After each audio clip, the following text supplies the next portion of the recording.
মুখ্যমন্ত্ৰীয়ে দুৰ্নীতিৰ বিৰুদ্ধে যিমানে কঠোৰ পদক্ষেপ গ্ৰহণ নকৰক কিয় আজিও গ্ৰাম্য অঞ্চলত ঘূৰি ফুৰিছে একাংশ প্ৰবঞ্চক।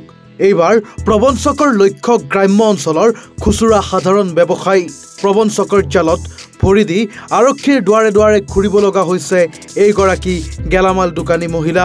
এই লোকজনলৈ মন কৰক, দেখাত সাধাৰণ যেন লগা এও এজন ভুৱা বেংকৰ মুৰব্বী। নাম তেওঁৰ ইলিয়াছ।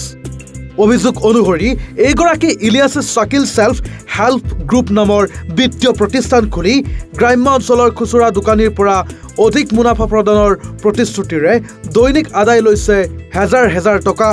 এইগৰাকী ব্যৱসায়ীক বছৰেকৰ মূৰত প্ৰায় ৮০,০০০ টকা প্ৰদানৰ নিশ্চয়তা দি বিত্তীয় প্ৰতিষ্ঠানৰ গৰাকী ইলিয়াছে দৈনিক ২০০ টকাকৈ আদায় লৈছিল যদিও আজি নিৰ্ধাৰিত সময় উকলি যোৱাৰ প্ৰায় ৩ মাহ পিছতো উক্ত ধন আদায় নিদি তেওঁ ৰচনা কৰিছে প্ৰবঞ্চনাৰ ন কৌশল, যাৰ বাবে ইতিমধ্যে মহিলাগৰাকীয়ে প্ৰবঞ্চক ইলিয়াছৰ বিৰুদ্ধে বটদ্ৰৱা আৰক্ষী থানাত দাখিল কৰিছে এজাহাৰ। প্ৰশ্ন হয়, মহিলাগৰাকীয়ে নিজৰ গাঁঠিৰ ধন ঘূৰাই পাবলৈ সক্ষম হ'বনে? আৰক্ষীয়ে ভুৱা প্ৰতিষ্ঠানটোৰ বিৰুদ্ধে কেনে পদক্ষেপ গ্ৰহণ কৰে সময়ত হ'ব সেয়া লক্ষণীয়। দোকান দিছোঁ, দোকানৰ নামত এটা বহি খুলিছোঁ। পাৰ ডে মাজত ২০০ টকাকৈ মই জমা দিওঁ। জানুৱাৰী ২৩ তাৰিখৰ পৰা জমা থৈছোঁ আৰু এইবাৰ জানুৱাৰী ২৩ তাৰিখে ১ বছৰ হৈ গ'ল। মেচিয়ৰ থৈছে, টকাটো দিব বুলি এতিয়ালৈকে দিয়া নাই। কোনে দিয়া নাই? ইলিয়াছে। কিহৰ বহি খুলিছে?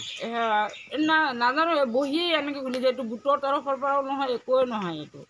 এইটো মানে আমি কি কৈছিলে, কিহৰ কাৰণে খুলিছিলে? মই এইটো কাৰণে খুলিছোঁ, মই জমা থৈছোঁ যে ১ বছৰ পিছত মোৰ ৮০,০০০ টকা দিব, পিছত মই দোকানৰ মাল বস্তু কিনিম, অলপ মোৰ মেডিচিনৰ পইচাটো অলপ ওলায়,